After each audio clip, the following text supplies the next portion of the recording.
우리가 10월 한 달 동안 영성 훈련을 위해서 여러 훈련을 하기로 했는데, 베이직, BASIC 그 알파벳의 첫 글자를 기준으로 해서 5가지 주제로 말씀을 나누고 있습니다. 지난주는 베이직의 B였죠. 바이블 스터디, 성경 공부인데, 지난주 제목은 우리가 성경의 힘이라고 말씀을 살펴보았습니다. 오늘은 이제 A죠. BASIC A인데, attending the worship service, 이것을 이제 그대로 해석하면 예배 참석인데, 오늘 제목은 다시 예배로 이렇게 정해봤습니다. 다시 예배로 이렇게 했지만은 오늘 예배의 본질에 대해서 한번 생각해 보는 시간을 가지고자 합니다.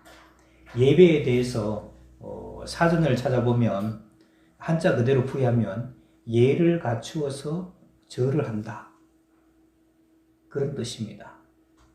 그리고 예배는 대체로 종교에서 신앙의 대상에게 존경과 숭배와 악모하는 마음을 표하는 것을 말합니다. 이 말에 의하면 최소한 2가지 전제가 있다는 것을 확인할 수가 있습니다. 하나는 신앙의 대상이 있어야 한다는 것이죠. 그리고 다른 하나는 존경과 숭배하는 마음이 있어야 합니다. 만약 우리가 예배의 자리가 있다고 하더라도 우리가 섬기는 그 삼위일체 되신 하나님께서 우리의 신앙의 대상이 아니라면, 또 우리가 삼위일체 되신 하나님 앞에 하나님에 대한 존경과 숭배하는 마음이 없다면 그것은 참된 예배가 아닙니다. 우리가 이제 예배라는 말을 할 때 흔히 이제 이런 말을 쓰시는 분들도 가끔 있습니다. 예배 본다, 예배 보고 와야지, 이렇게 이제 하시는 분들이 있죠. 용어를 정확하게 이제 사용하는 분들의 주장에 따르면 예배를 보는 것, 눈으로 구경하는 것이 아니라 우리의 몸으로 하는 것 또는 드리는 것이라고 지적을 합니다. 그래서 예배한다, 예배 드린다 하는 말이 더 맞는 것이죠. 그래서 이렇게 하는 말, 예배한다, 예배 드린다는 말은 예배 행위의 주체가 누구인지를 보여줍니다. 예배의 자리에 나온 모든 사람이 예배에 능동적으로 참여하는 행위의 주체여야 함을 말하는 것이죠. 예배 때 앞에서 이제 예배를 이제 인도하는 사람, 예배 인도자라고 그러죠. 그리고 기도자나 설교자나 득송하는 사람만이 아니라 그 순서를 맡은 사람들과 함께 마음을 합해서 예배의 흐름을 같이 따라가야 합니다. 따라서 예배의 순서를 맡은 사람은 예배의 방향을 결정한다는 점에서 아주 중요한 역할을 합니다.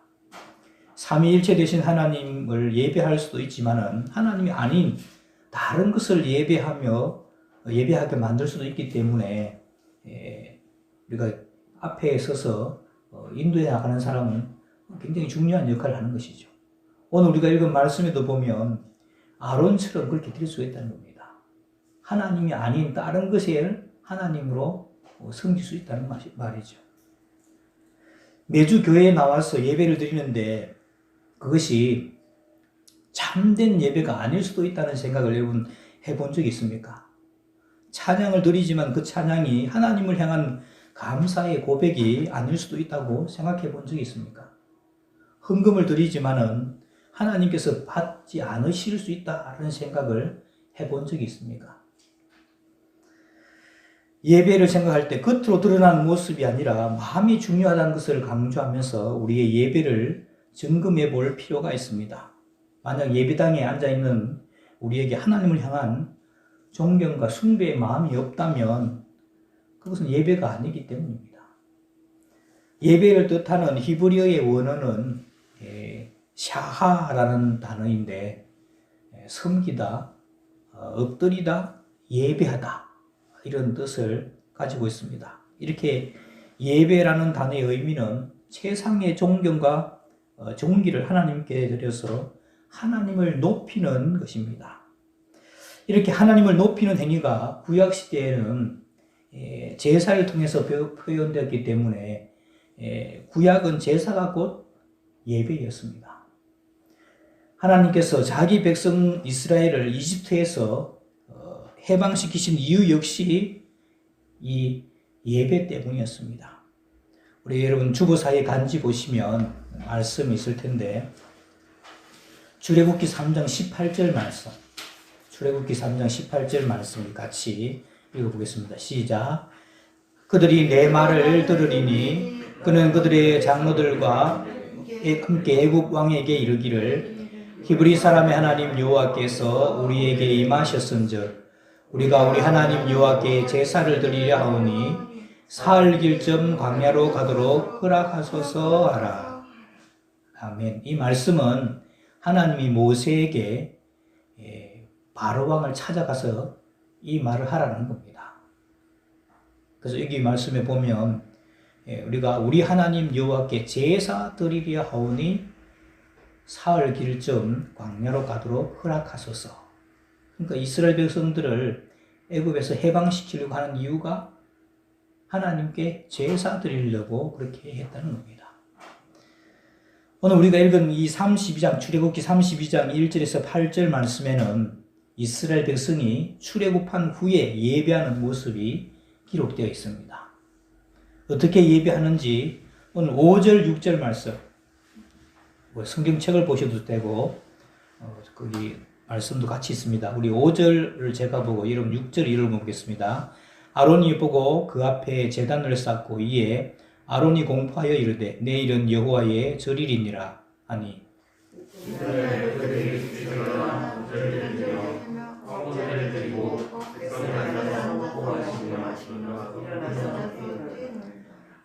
아론은 여러분 대제사장이죠. 모세의 형님인데 백성에게 제단을 쌓아라 이렇게 말하고는 여호와의 절일 즉 안식일을 지키라고 그렇게 말합니다. 이 말로써 이제 예배 대상이 여호와 하나님이라는 것을 말하고 있죠. 그리고 안식일에 이스라엘 백성들은 아론의 말을 따라서 번제와 화목제를 드렸습니다. 안식일에 여호와 하나님의 이름으로 번제와 화목제를 드렸다는 사실을 보아서는 겉보기에 이들의 예배가 아무런 문제가 없습니다.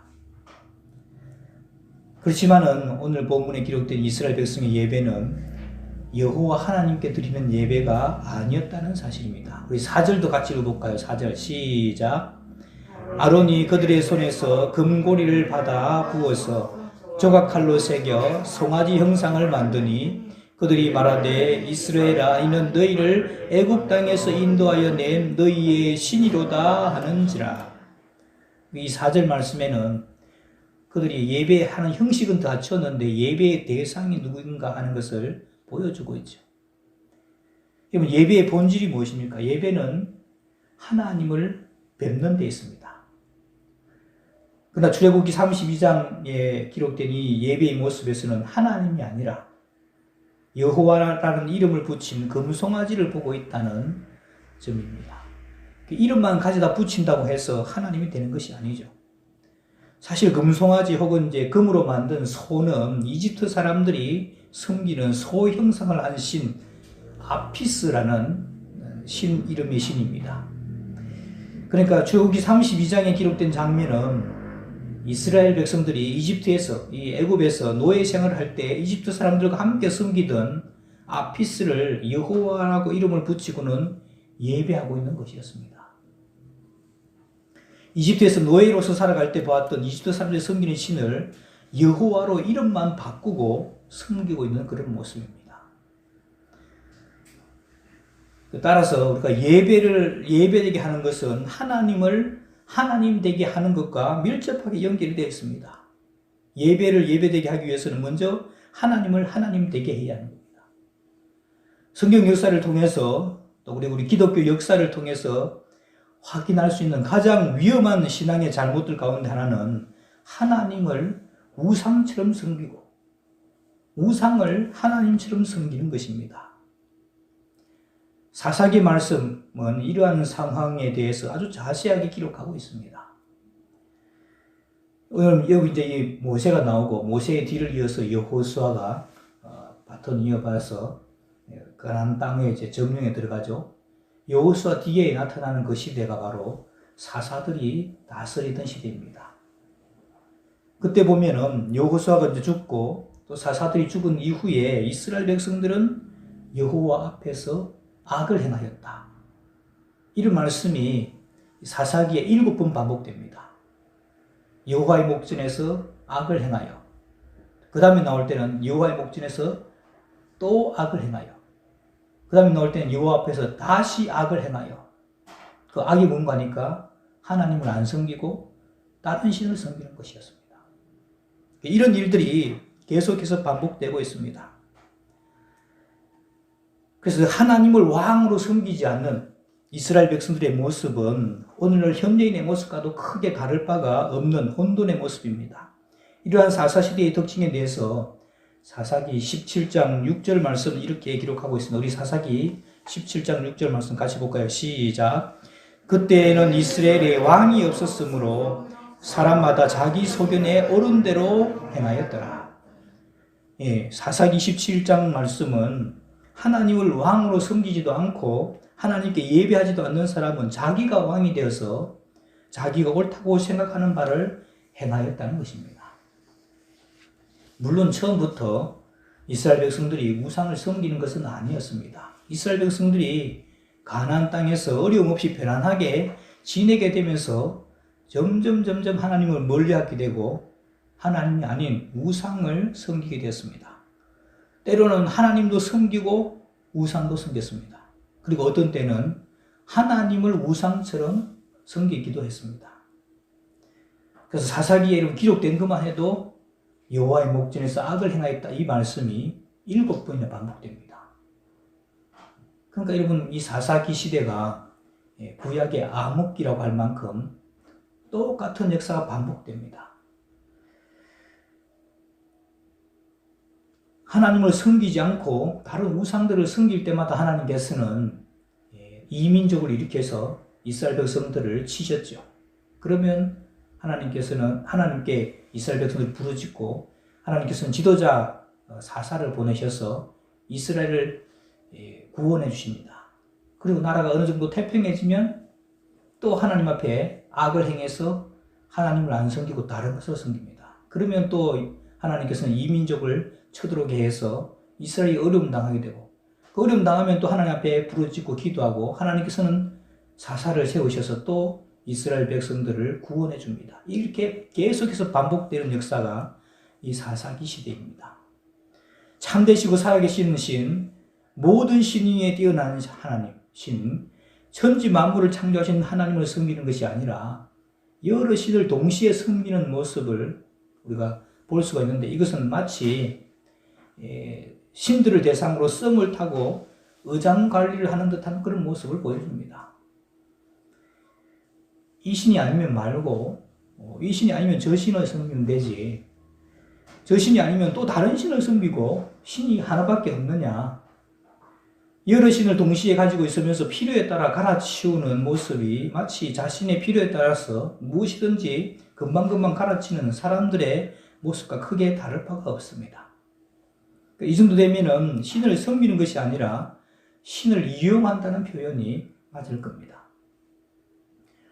오늘 우리가 읽은 말씀에 보면 이스라엘 백성들은 왜 아론을 찾아가서 우리를 위해서 우리를 인도할 신을 만들어 달라고 요구했던 것일까요? 이들이 필요로 하는 신은 어떤 신이었기에 지금까지 인도하셨던 여호와 하나님을 버리고 새로운 신을 만들어 달라고 요구했던 것입니까?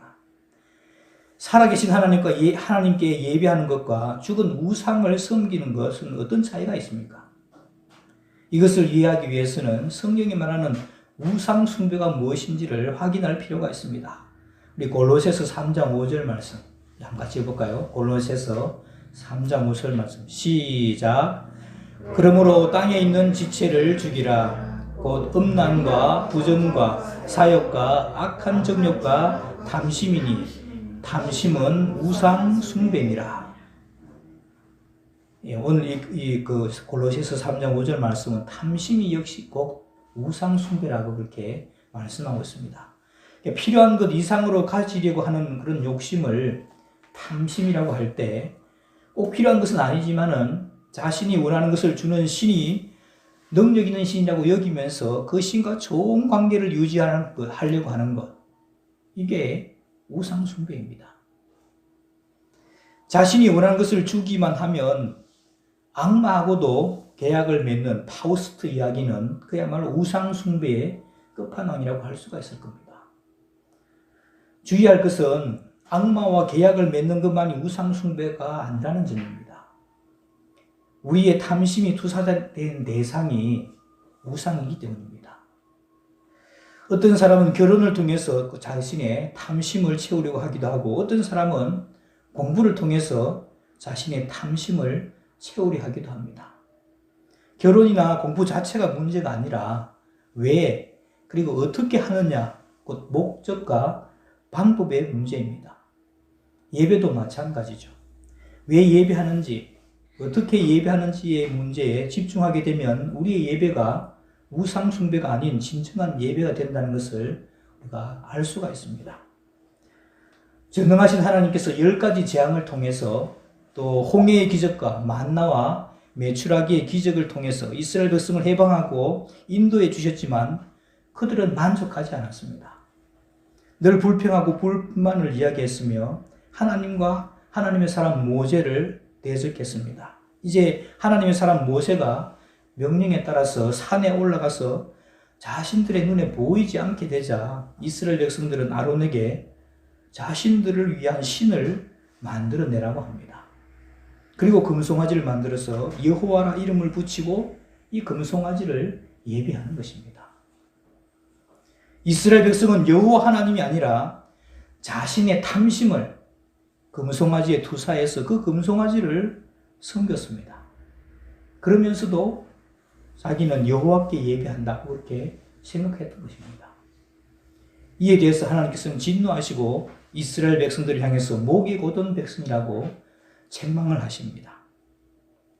그러니까 이스라엘 백성들이 예배하는 모습을 통해서 저와 여러분들의 예배를 우리가 한번 생각해 봐야 한다는 겁니다. 여러분들은 삼위일체 하나님께 예배합니까? 아니면 우리의 탐심을 그 하나님께 투사해서 하나님이란 이름으로 우상을 숭배합니까? 똑같은 하나님을 예배하는데도 어쩌면 우리가 그 하나님을 우상처럼 섬길 수 있다는 말입니다. 하나님을 우상처럼 숭배하거나 우상을 하나님처럼 숭배하는 것은 예배가 아니라는 것이죠. 학생들을 두고 있는 부모님들 중에 이런 생각을 하시는 분들 있을지 모르겠습니다. 원하는 학교나 원하는 직장에 가고 싶은 욕심에 공부에도 다 때가 있으니까 원하는 학교에 직장에 들어갈 때까지 잠시 예배 가는 거 중단해라. 고등학교 3학년 때까지는 예배 드리지 말고 공부만 해라. 이렇게 말하는 사람도 있죠. 또 고3 스스로 되면 내가 고3이니까 좋은 학교, 좋은 직장에 취직해서 하나님께 영광 돌리면 하나님이 기뻐하실 거다. 이렇게 생각하는 사람도 있을지도 모르겠습니다. 그런데 평소에 하나님께 영광을 돌리지 않는 사람이 좋은 대학, 좋은 직장에 간다고 하나님께 영광을 돌릴까요? 내가 영광을 받을 일과 하나님께서 영광 받을 일을 교묘하게 섞어서 내가 이 자리에서 마땅히 해야 할 일, 하나님을 영화롭게 하는 일을 생략하고 있지 않았는지 우리가 잘 생각해 봐야 합니다. 결국 진정한 믿음을 가지고 있는 사람은 하나님 없이 혼자서 위대한 업적을 이룸으로써 하나님께 영광을 돌리는 사람이 아닙니다. 다시 말씀드리겠습니다. 진정한 믿음을 가지고 있는 사람은 하나님 없이 혼자서 위대한 업적을 이룸으로써 하나님께 영광을 돌리는 사람이 아닙니다. 겸손하게 하나님께 엎드려서 하나님께 도우심을 구하고 그때 도우신 하나님의 은혜를 증거하면서 예배를 통해서 하나님께 영광 돌리는 사람입니다. 예배의 본질은 하나님을 만나고 하나님의 이름을 높여드리는 것입니다. 그러기 위해서는 하나님과 올바른 관계를 맺는 것이 전제되어야 하죠. 예배되게 하기 위해서는 하나님을 알고 하나님과 관계를 통해서 우리가 누구인지를 확실히 해둬야 합니다. 이 예배는 부부 사이의 침실과도 같습니다.